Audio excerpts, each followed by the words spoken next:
Assalamualaikum warahmatullahi wabarakatuh. Selamat datang di channel Jalan Lurus. Channel ini akan menyuguhkan kisah-kisah inspirasi dan motivasi yang mengandung hikmah dalam kehidupan. Jangan lupa untuk subscribe, like, comment, and share video ini supaya orang lain juga tahu apa yang kamu tahu.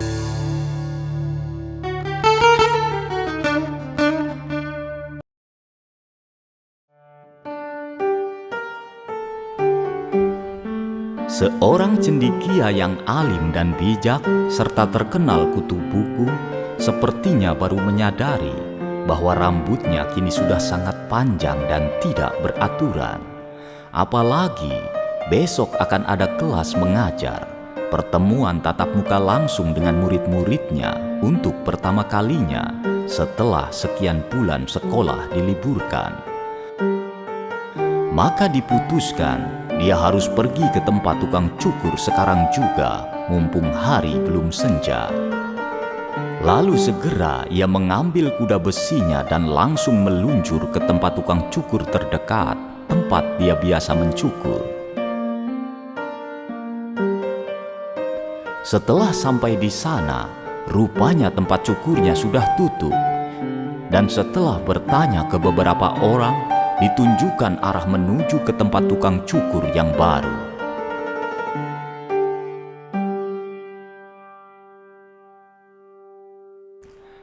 Orang yang mau cukur rambut ini bernama Dama, berumur sekitar 35 tahunan.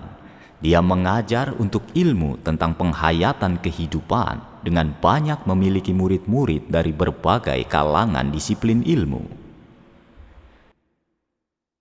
Sesampainya Dama di tempat tukang cukur yang baru itu, toko ini memiliki warna-warna yang mencolok sehingga mudah bagi orang untuk menghafalnya. Ada logo wajah berbentuk siluet wajah orang terpasang besar di tengah atas pintu masuknya. Mungkin itu foto muka si tukang cukurnya, tebak Dama dalam hati. Lalu segera ia memarkirkan kuda besinya dan beranjak masuk melalui pintu utama. Setelah masuk ke dalamnya, Dama merasa ruangan tempat cukur ini jauh lebih elegan dan besar dibanding dengan tempat tukang cukur langganannya. Ruangannya sangat mewah, tembok yang dicat senada dengan luarnya. Alat-alat cukurnya juga lengkap dengan sisir bermacam-macam. Ada yang kecil, juga ada yang besar. Ada yang warna hitam sampai merah muda. Namun di sini tampak sepi. Berbeda dengan tukang cukur langganannya di sana. Para pelanggannya bisa sampai antri. ya mungkin karena baru buka. Ujar Dama dalam hati. Di atas cermin yang berhadapan dengan kursi cukur, ada spanduk besar bertuliskan diskon 50% sampai bulan depan. Sesaat ketika Dama sedang membaca tulisan itu, tiba-tiba punggungnya ditepuk. Dama langsung berbalik dan ia melihat sesosok pria dengan kain besar terikat di depan bajunya, mirip koki. Semacam baju seragam tukang cukur. Pria ini tersenyum dan berkata, "Mau potong rambut, Dek?" Iya nih Pak, potong rambut lah, masa potong kambing? Adek bisa aja. Enggak dong Pak. Bisa aja, Dek. nampak tangan si tukang cukur mempersilahkan Dama untuk duduk di kursinya. Dan Dama pun segera duduk di kursi yang diukir dengan indah. Benar-benar kursi yang istimewa untuk si pelanggan. Wah, belum banyak pelanggan kayaknya ya Pak. Tanya Dama sambil melihat lewat cermin kesibukan si tukang cukur yang sibuk memasangkan kain lebar ke seluruh tubuh Dama. Dan kemudian ia mengikatkan tali kain di leher belakang tubuh Dama. Ya, iya, Dek. Maklum belum seminggu buka, Iya. masih masuk bulan promosi juga. Jawab si tukang cukur sambil mulai menyemprot dengan sedikit air ke rambut Dama. Oh, pantesan. Iya. Yakin aja, Pak. Nanti kalau hasil potongannya bagus, pasti beritanya akan sampai kemana-mana. Pelanggannya pun juga jadi banyak. Apalagi ruangannya bagus kayak gini, Pak. Oke.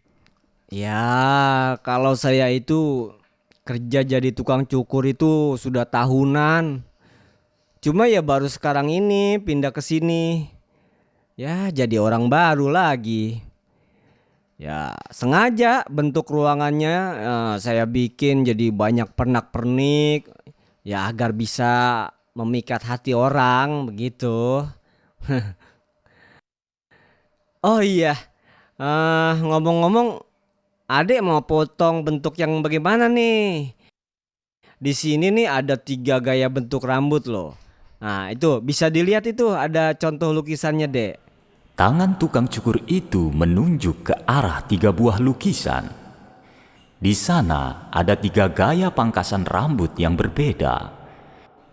Dama memandangi ketiga bentuk gaya cukuran itu dan lalu Dama menjawab. Bebas. Terserah Bapak saja. Yang penting rapi, Pak, rapi. Oke. Oke kalau begitu. Oke, Pak.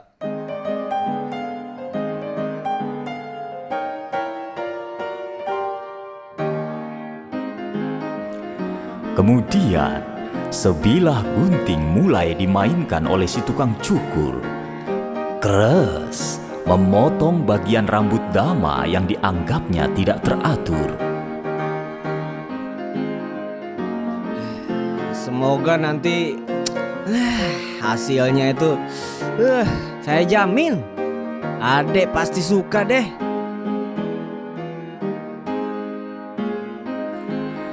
Akhirnya, si tukang cukur memulai pekerjaan memotong rambut dengan memotong rambut samping kanan dulu dan melanjutkannya dengan tangkas dan penuh ketelitian ke bagian lainnya. Sedang Dama menikmati keahlian si tukang cukur lewat kaca cermin di hadapannya.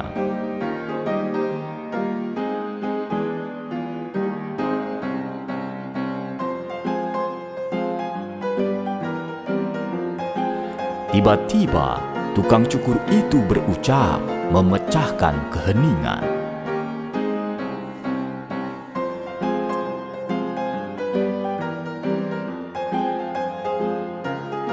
Setelah saya teliti, saya pikir-pikir, ternyata Tuhan gak ada ya dek. Sudah menjadi kebiasaan, pas Dama cukur dimanapun, pasti tukang cukur akan mengajak ngobrol pelanggan yang dicukurnya. Dan itu yang sebenarnya yang selalu bikin senang Dama pada setiap dia cukur rambut. Hanya saja yang kali ini tiba-tiba tema obrolannya sungguh sangat berbeda. Malah bisa disebut ekstrim. Kaki Dama yang semula sedang asik tiba-tiba melipat sendiri akibat mendengar pernyataan si tukang cukur itu. Dengan keheranan, Dama bertanya kepada si tukang cukur. Lah, maksud Bapak gimana? Iya, Tuhan itu gak ada. Kata si tukang cukur sambil menatap Dama lewat pantulan cermin. Saya boleh tahu nggak? Kok bisa-bisanya Bapak berpikir kayak gitu sih? Kok bisa gitu bilang kalau Tuhan itu nggak ada? Lalu, tangan si tukang cukur menunjuk ke arah jendela besarnya. Nampak di luar ada beberapa orang miskin dan peminta-minta dekat tempat kuda Dama diparkir. Ya, jika Tuhan itu ada, kenapa masih ada orang yang miskin? Masih ada pengemis. Nah, tuh. Adek bisa lihat sendiri kan? Iya kan, Dek? Iya kan? kata si tukang cukur dengan suara tegasnya. Dama hanya terdiam.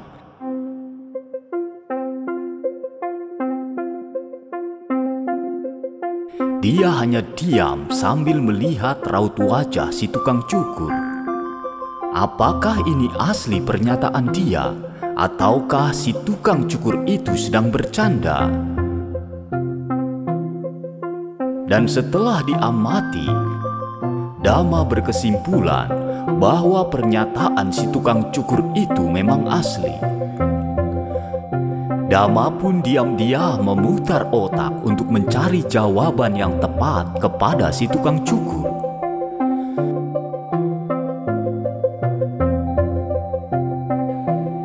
Setelah selesai dengan pekerjaannya dengan hasil potongan yang lumayan oke, kini nampak si tukang cukur membersihkan rambut-rambut yang terjatuh di leher, di bahu, dan baju Dama dengan sapu yang terbuat dari bulu domba.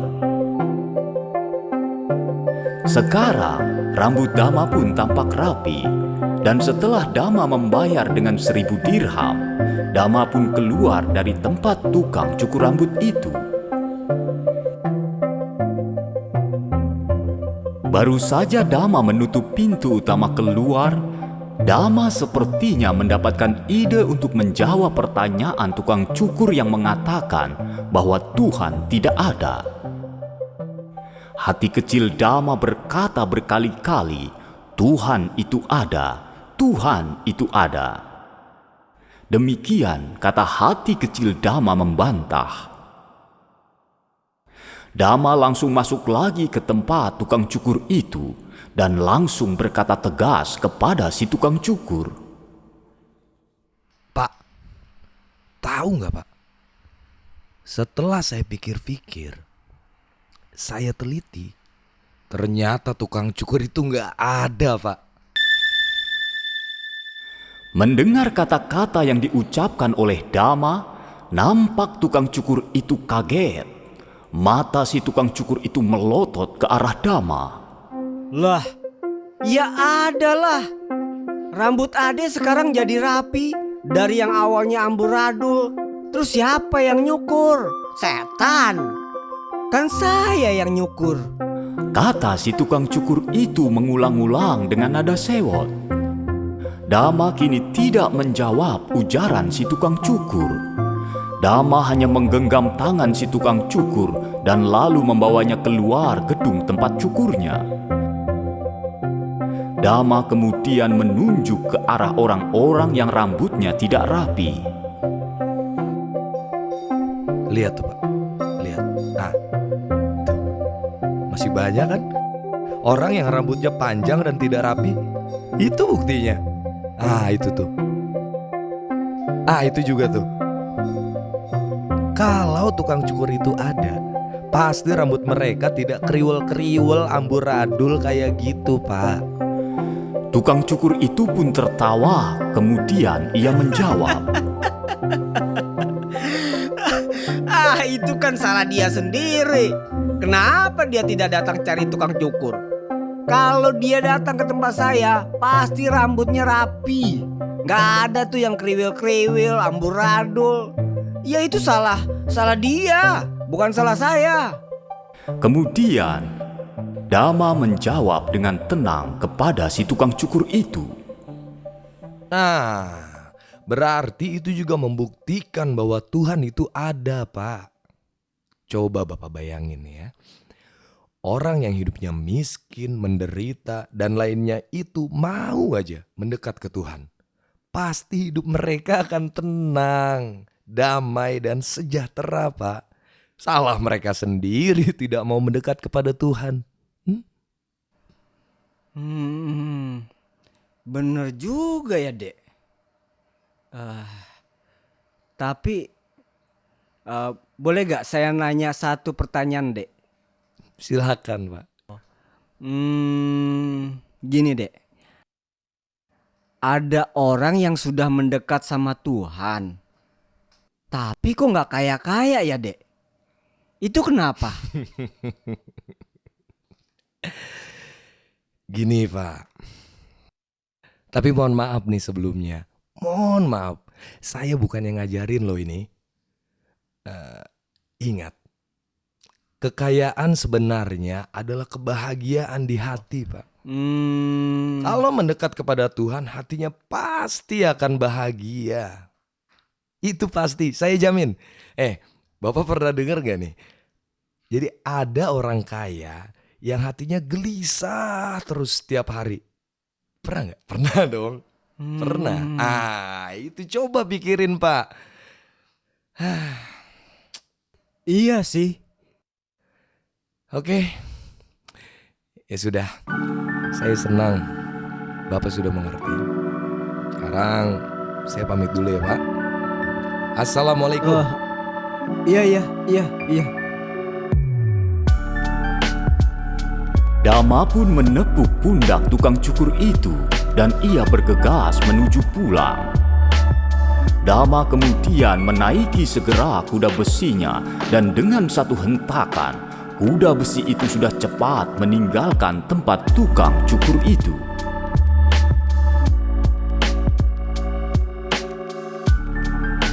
Nampak si tukang cukur itu sekarang sedang termenung, lalu sejenak memandang ke arah langit. Apa-apa yang diucapkan oleh orang barusan tadi, sesungguhnya itu benar. Saya belum bahagia sampai sekarang, kata tukang cukur itu dalam hatinya.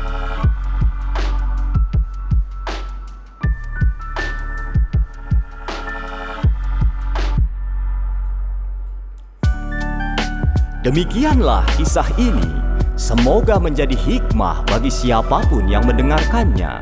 Wallahu a'lam bishawab. Sampai jumpa pada kisah-kisah selanjutnya. Assalamualaikum warahmatullahi wabarakatuh.